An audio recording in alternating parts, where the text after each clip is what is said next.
సత్యసాయి జిల్లా కదిరిలో ఒక దారుణ ఘటన చోటు చేసుకుంది. ఆలయ ఆస్తులను సంరక్షించాల్సిన ఆలయ కార్యనిర్వహణాధికారి ఈఓఏ భక్షుడిగా మారి గుడిలోని అమ్మవారి సొమ్మును దోచుకుంటూ రెడ్ హ్యాండెడ్ గా పట్టుబడ్డారు.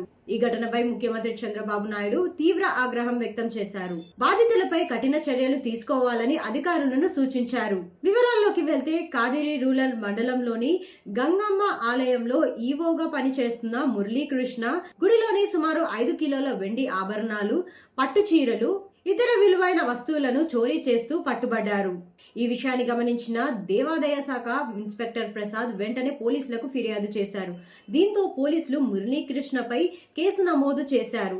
ఈ ఘటన ముఖ్యమంత్రి చంద్రబాబు దృష్టికి వెళ్లడంతో ఆయన తీవ్రంగా స్పందించారు. ఈవో మురళీకృష్ణను తక్షణమే సస్పెండ్ చేయాలని, కేసు నమోదు చేసి అరెస్టు చేయాలని ఉన్నతాధికారులకు ఆదేశాలు జారీ చేశారు. దేవాలయాల్లో ఇలాంటి తప్పుడు పనులకు పాల్పడే ఎంతటి వారైనా కఠిన చర్యలు తప్పవని హెచ్చరించారు. ముఖ్యమంత్రి ఆదేశాల మేరకు దేవాలయ శాఖ కమిషనర్ రామచందర్ మోహన్ ఈవో మురళీకృష్ణను సస్పెండ్ చేస్తూ ఉత్తర్వులు జారీ చేశారు.